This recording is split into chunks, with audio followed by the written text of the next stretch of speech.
Word of the Lord records in John chapter 12, verse 1 through 11. 6 days before the Passover, Jesus came to Bethany, the home of Lazarus, whom he had raised from the dead. There they gave a dinner for him. Martha served, and Lazarus was one of those reclining with him. Mary took a pound of costly perfume made of pure nard, anointed Jesus' feet, and wiped them with her hair. The house was filled with the fragrance of the perfume. But Judas Iscariot, one of his disciples, the one who was about to betray him, said, "Why was this perfume not sold for 300 denarii and the money given to the poor?" He said this not because he cared about the poor, but because he was a thief. He kept the common purse and used to steal what was put into it. Verse 7, Jesus said, "Leave her alone.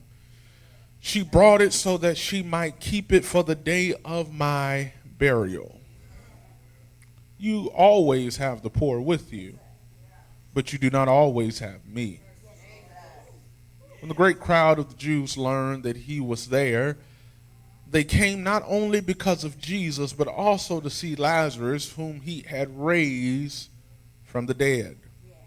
So the chief priests planned to put Lazarus to death as well, since it was on account of him that many of the Jews were deserting and were believing in Jesus.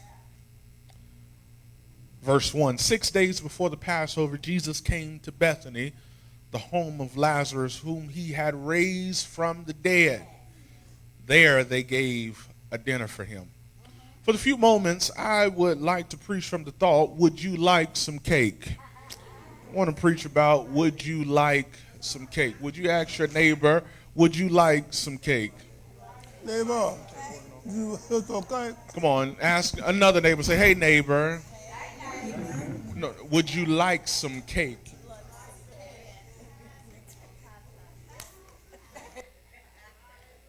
Would you like some cake? There is a tradition rooted deep in African and Caribbean kitchens, passed down through hands that didn't need a timer to tell when something was done. They could smell it in the air. They call it black cake. It's not just dessert, it's history baked in fruit, soaked in what some of y'all like to drink, rum, wrapped in cloth, and stored until the time is right. But not in the fridge, not in the freezer, but aged, hidden, resting, and becoming. In places, Sister Laney, like Jamaica, it's the wedding's cake of choice.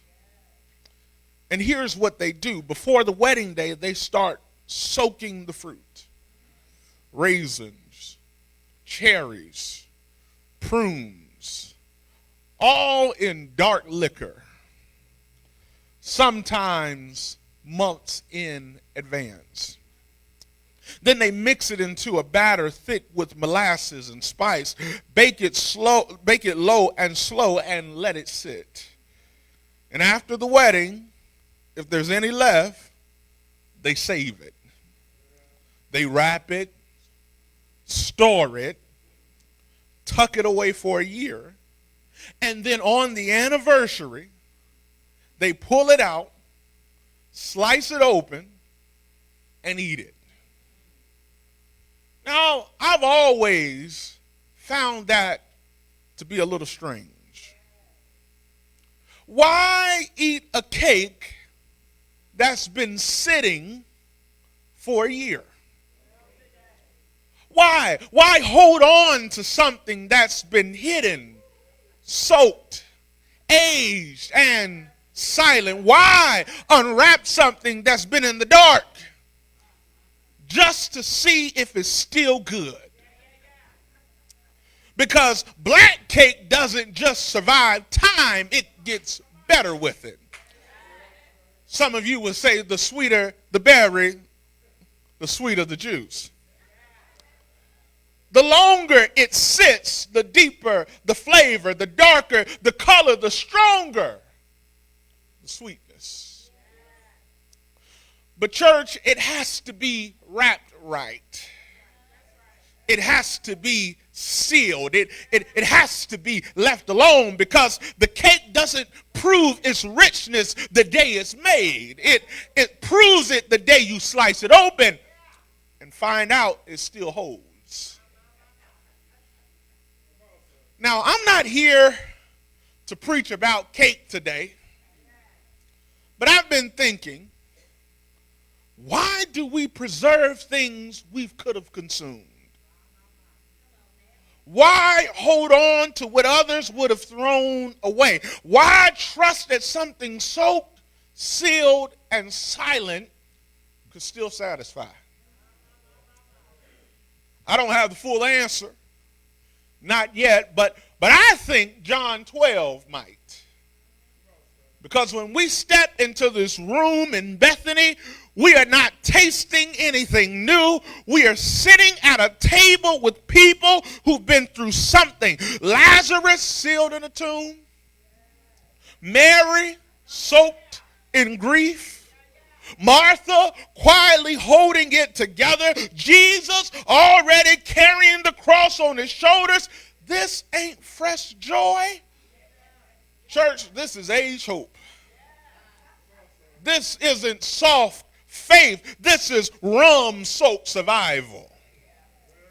This is the kind of glory you don't shout over right away. You sit with it first. You taste it slow. So let me ask you what I've been asking myself all week long. Would you like some cake? Bethany smells like joy.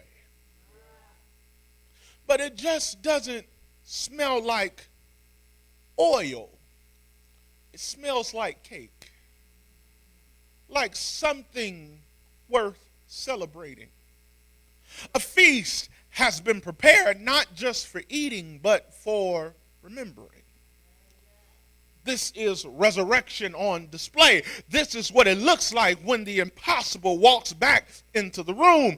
The table is set in honor of the man who was dead and is now alive. And church, I just came to ask you, would you like some cake? But before you say yes, be warned, this isn't just a celebration. It's a confrontation. The room is full, but so is the air. Resurrection always stirs the room. Because when something dead comes back to life, everything around it gets revealed. Joy walks in, but so does jealousy. Gratitude shows up, but so does greed. And if you're not paying attention, you'll miss the fact that this dinner is setting the stage for destiny. Church, it's 6 days before the Passover. That means Jesus is on the clock. Death is near. The cross is casting its shadow. But in Bethany, a different kind of meal is being served. It's the kind of dinner where glory and grief sit side by side. The kind of moment where heaven is watching, hell is scheming, and earth is trying to figure out what just happened. Because when resurrection shows up in your neighborhood, nothing stays the same, not even your good old dinner that you eat. Church, can we take a moment to look around the room? Can you dive in this text with me as we explore who's all in this room? Lazarus is quiet, but his presence is loud. He says nothing, but his life is preaching. He doesn't have to testify because his survival is the storm. His survival is the sermon. And don't forget, this is the same Lazarus in chapter 11 who stinketh. The same man whose body had already begun to rot. But when Jesus called his name, death backed up, decay reversed, and dignity returned. And now the man who once smelled like a tomb smells like the room. Oil, spice, celebration. That's what resurrection does. It restores what you thought you lost and removes what tried to kill you. Martha is in her usual place, serving, working, making sure everything is in order. She's the steady one, structured, reliable, responsible. She doesn't need the spotlight. She just needs things to go right. And church, don't miss this. She's still serving the one who showed up late. Still moving in love even after disappointment, because grown up faith knows how to keep serving when the miracle doesn't come on your timeline. I mean, Martha did said, Jesus, if you would have been here, my brother wouldn't have died. Then there's Mary. Somebody shout Mary. She's different, deep, emotional. She doesn't speak with her mouth. She speaks with her heart. She walks into the room, breaks open her jar, and lets the oil flow. She wipes his feet with her hair. And church, that's not a tradition. That's revelation. She sees what others can't.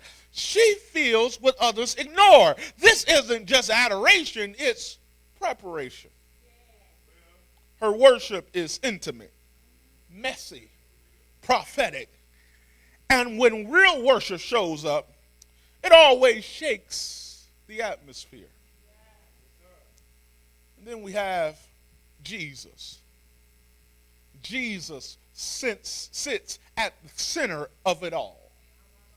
He receives the oil. He receives the tension. He receives the weight of the moment. He is fully God, but fully present. He knows this isn't just a dinner, it's a countdown.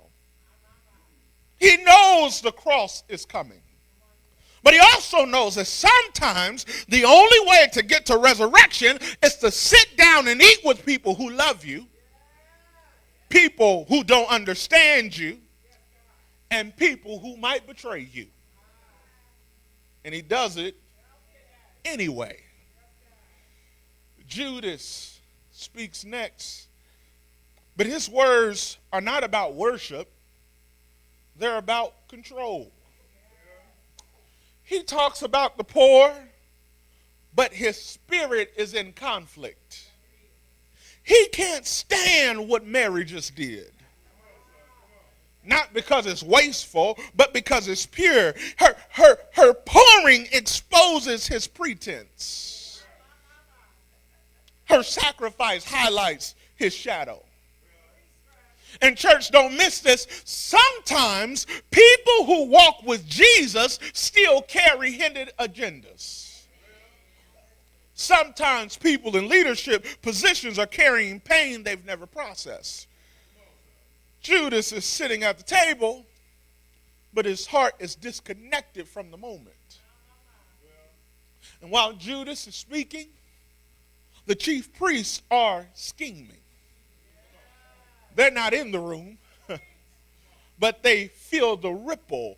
Because resurrection doesn't just restore people, it disturbs power. And church, when your miracle starts threatening systems, people in power will try to silence it. They don't just want Jesus dead, they want Lazarus dead too. Because if the proof keeps walking around, the people might start believing again. And then there's a crowd standing outside curious, buzzing with energy. And they came to see if it was true. Is Lazarus really alive? Did Jesus really do that? But church, let's be real. Some people don't come for the truth.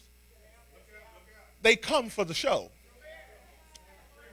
They want to be close enough to witness the miracle, but not close enough to carry the responsibility.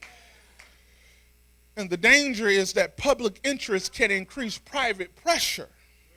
Lazarus didn't ask for attention, but resurrection made him visible. And when your survival becomes public, so does your target. So what do we have here? A table full of contradictions, joy and jealousy, celebration and criticism, worship and resistance, resurrection and revenge, and it's all happening at the same table. Church, that's the tension. That's the gospel. That's the weight of the moment. So I ask you again, would you like some cake? Because at this table, the cake is sweet, but the room is tight. What looks like a celebration might actually be preparation. What smells like dessert might be a setup for destiny. This isn't just dinner. This is the beginning of the end. And the start of something eternal. The celebration may be in full swing, but the atmosphere is shifting. The scent of cake and the oil still lingers, but now it's mixing with something else. And that something else is called tension. It's in the glances, the silence, the slight tightening of shoulders around the table. Something holy is happening, but not everybody in the room is aligned with it. In church, that's the reality of sitting at tables like this. When resurrection breaks in, so does confrontation. When worship rises, resistance always answers. What Mary does next is bold, unfiltered, and unapologetic. She steps into a space few dare to occupy, pours out oil that costs a year's wage, and anoints the feet of Jesus with her hair. Her act is layered. She worships from a place of gratitude for Lazarus' resuscitation, but also from a place of grief and revelation. She knows something is coming. Her act is celebration, but it's also preparation. She is not waiting for the cross to shout her devotion. She pours now while she still has the chance. And that kind of worship, church, unsettles people who've gotten comfortable giving Jesus less than. It doesn't sit right with folks who prefer contained religion and convenient faith. Her pouring makes the room uncomfortable, not because it's performative, but because it's prophetic. And prophetic always makes insecure people feel exposed. This is where Judas finds his voice. But his words aren't rooted in love or faithfulness. They're cloaked in false concern. He says the perfume could have been sold and given to the poor, but Scripture already told us his concern wasn't compassion. It was control. And yet, church, I can't help but wonder if Judas' response is deeper than theft. Maybe Judas is wrestling with his own disappointment. Maybe he expected a revolutionary Jesus, a Jesus who would rise up and overthrow Rome, not sit and receive oil before dying. Maybe this is a cry from a man who's seen too much suffering, carried too much pain, and can't make sense of a Messiah who keeps breaking expectations. Maybe Judas isn't just greedy. Maybe he's disillusioned. Because when your world is shaped by trauma and injustice, worship can look like weakness, and waiting can feel like betrayal. Judas's inability to celebrate someone else's moment might be less about Mary and more about the emptiness he's been carrying that no one ever addressed. And church, maybe that's why so many people hide behind fake righteousness, because it feels safer to sound holy than to admit you're hurting. When you've never been given the space to be fully known, it's easy to perform care. It's easy to perform care instead of practicing it. Judas is close to Jesus, but still in need of healing. He's at the table, but still disconnected. He's in proximity, but not in intimacy. And before we point fingers, we have to admit some of us are more like Judas than we care to confess. Because we too have moments where we mask our pain with performance.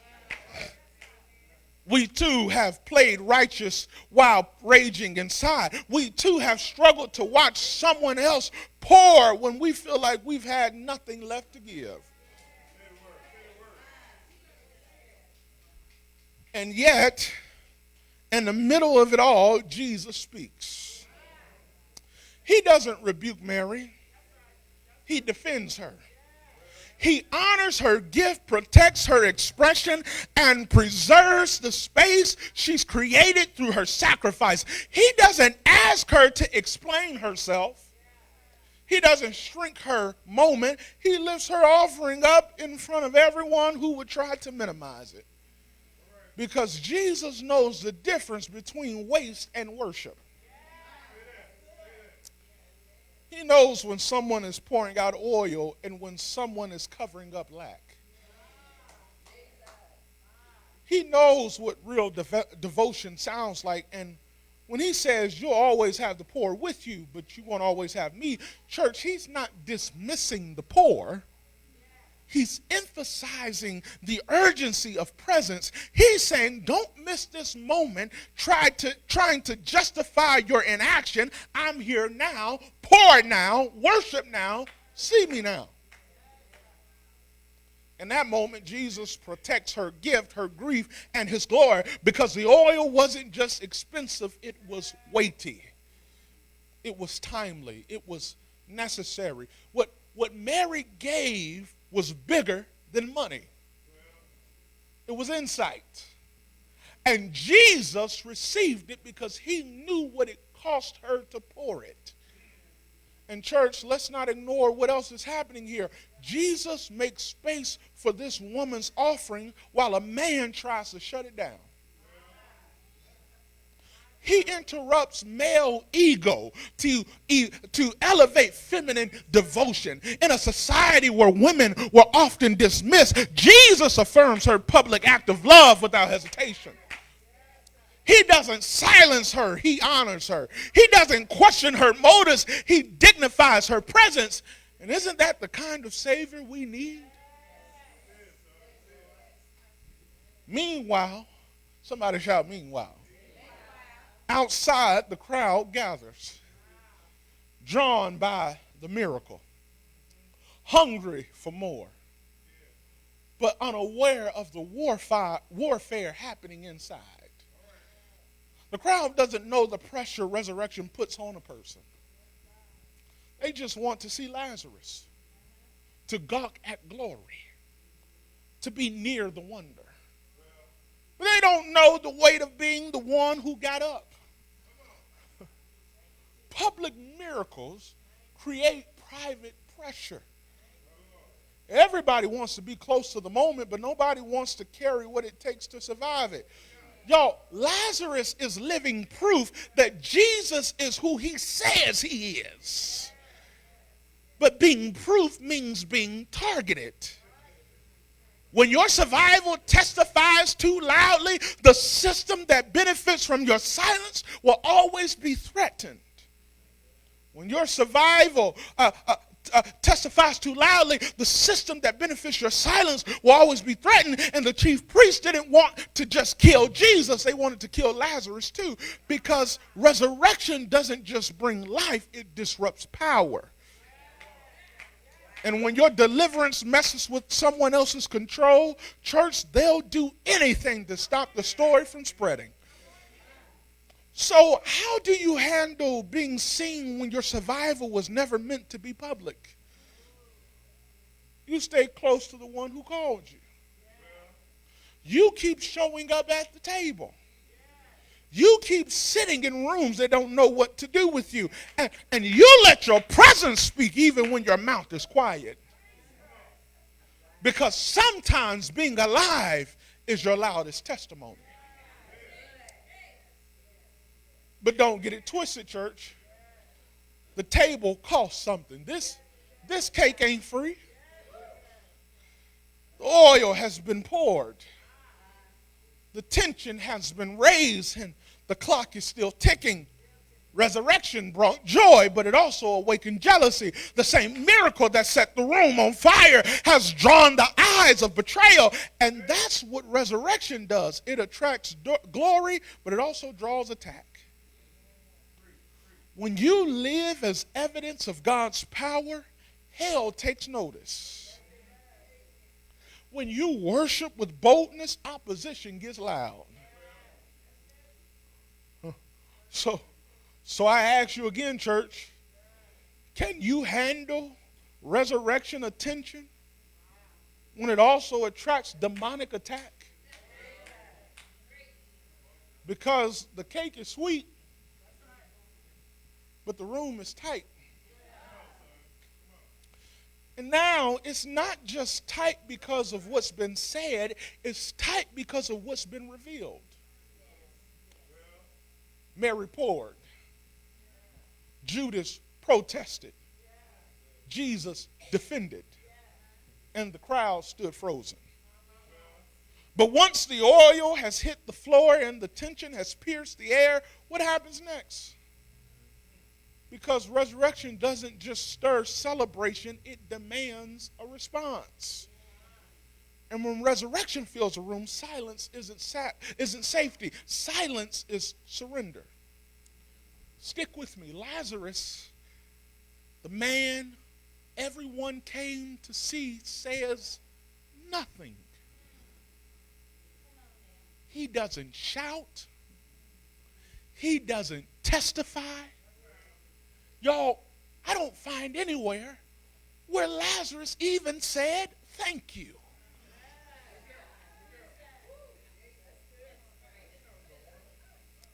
And maybe it's because this resurrection wasn't requested by him.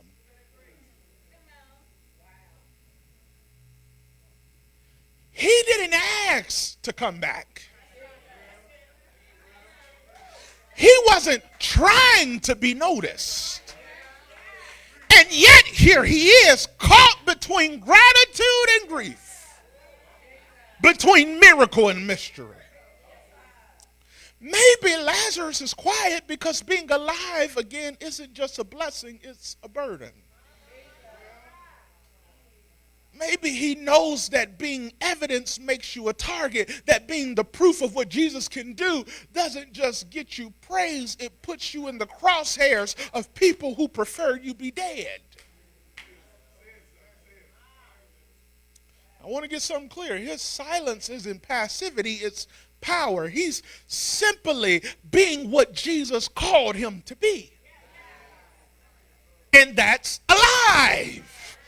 And church, sometimes that's all we're called to do. You don't need a mic, you don't need a platform, but you ought to nudge your neighbor and say, just stay alive. Yeah, you just need to stay alive. But then there's Martha. Still serving, still steady, still moving with confidence while the room trembles. Martha, how are you still serving, still steady, still moving with confidence while the room trembles? Well, it's because what she asked Jesus for has already been done. Y'all not trying to stay with me this morning. I'm preaching better than you saying amen. She's not shaken by the tension. She's anchored by the testimony. She's the one who said, if you had been here, my brother wouldn't have died. And Jesus showed her that whether he comes early, late, or right on time, he's still able.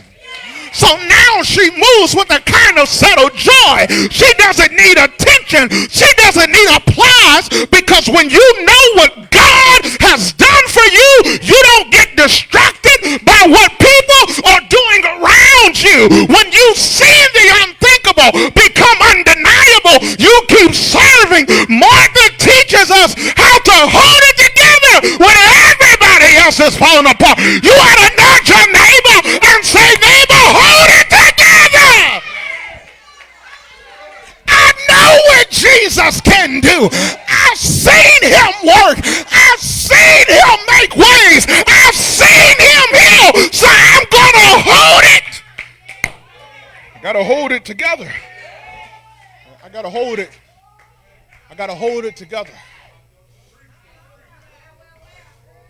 But not everyone is responding to resurrection with worship or service. Some respond with strategy.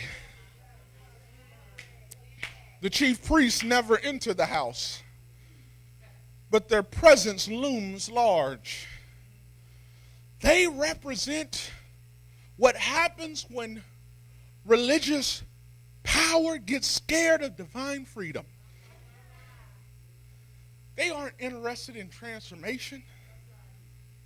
They've invested in control. And I need to tell somebody this today, that resurrection disrupts the need of control.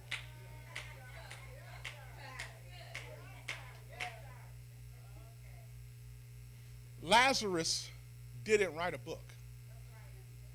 He didn't preach a sermon. But his breath was enough to threaten the entire system.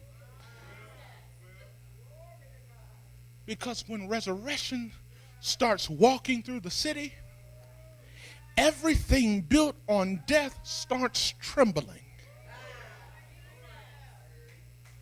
And instead of surrendering to the power of God, the chief priests start plotting how to shut it down. They don't want to understand it. They want to erase it.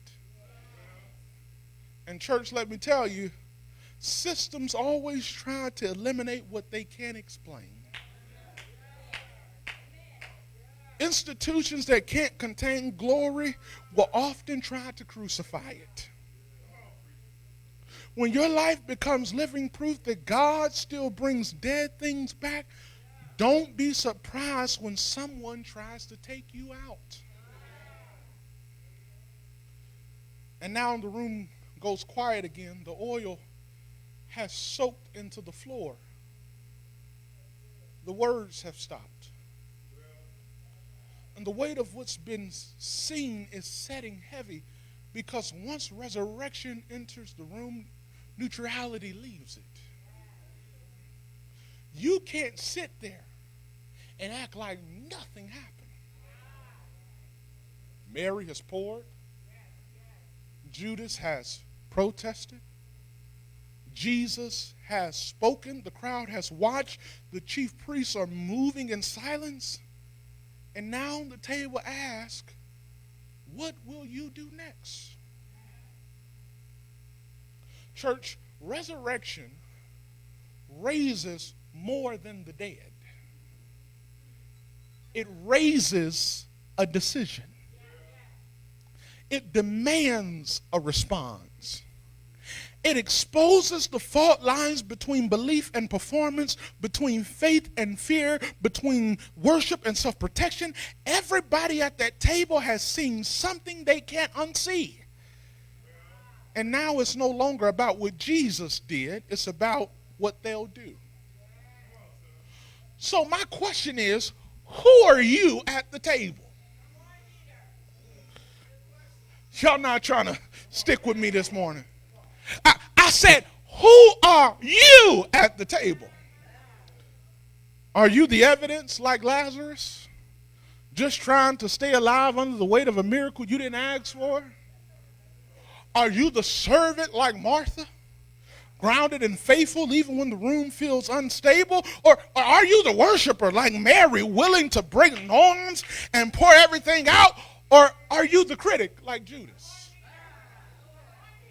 masking brokenness with shallow concerns? Or are you the system like the chief priest, plotting in private to stop what God has already started? Or are you the witness like the crowd, watching frozen between curiosity and conviction? Because when resurrection sits at the table, you don't get to blend in.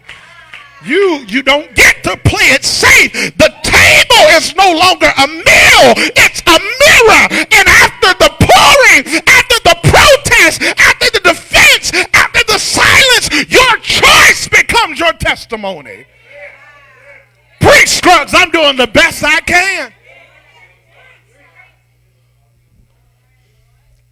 The oil has dried up. The tension has been made. And the room is still. But what if resurrection shifted the room? Church, it's got to shift something in you, because resurrection doesn't just show up to bless you. It shows up to build you. It comes to wake up what's been dormant and send you out carrying the weight of what you've witnessed. Okay, this is no longer about what happened in Bethany. This is about what's going to happen in you. Because once you sat at the table with resurrection, you cannot walk away the same. Some of us are being called to live like Lazarus. Evidence without apology. You don't ask for the spotlight, but grace called your name. Now your survival is a sermon, your breath is a threat, and your life makes systems nervous. You don't need to explain yourself. Look at a neighbor and say, just keep breathing. Because every breath you take reminds hell it has lost another one. Some of us are being called to serve like Martha, faithful in the shadows while tension swirls.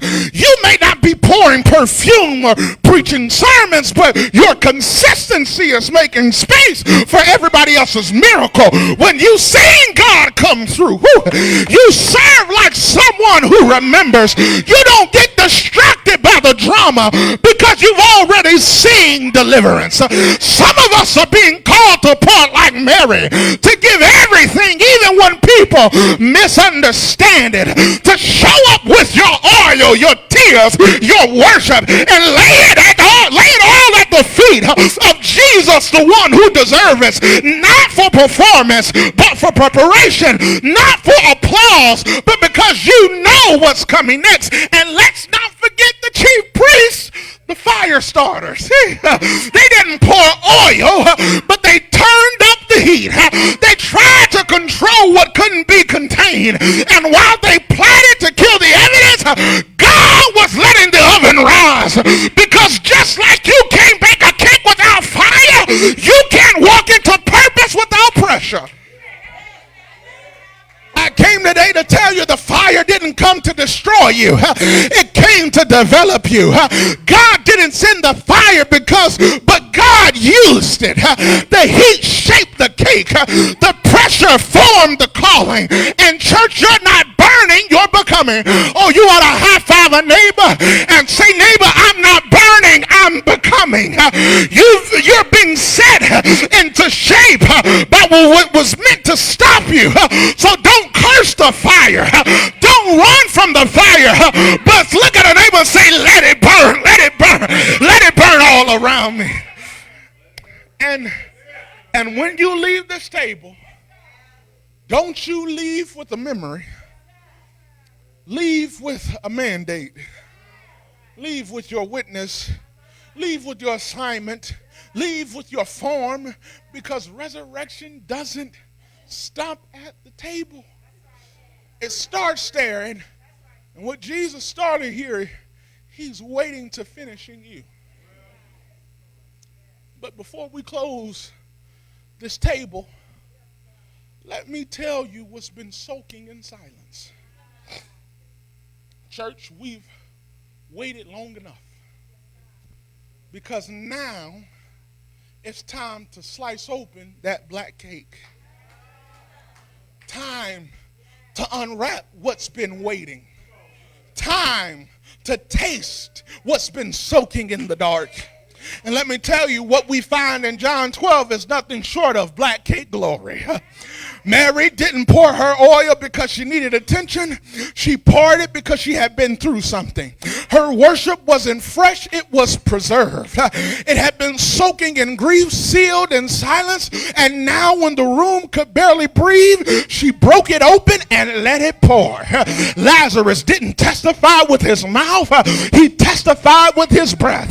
He was a proof that what they buried still had flavor, that what they wrapped in cloth, placed in darkness, and sealed behind stones, still held up. And Jesus, somebody shout Jesus.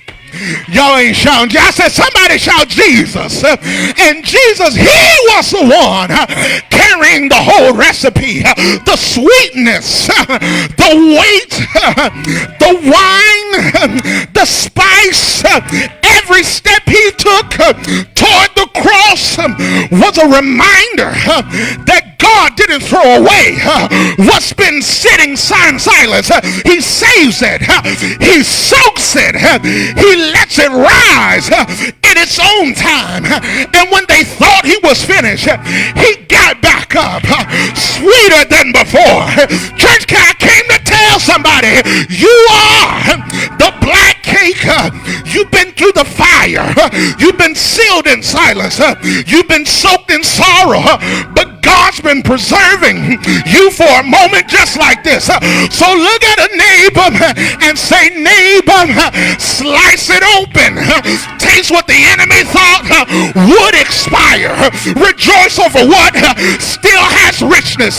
Lift your hands for what didn't fall apart, because grace don't go stale. Mercy don't mold, and resurrection only gets better with time.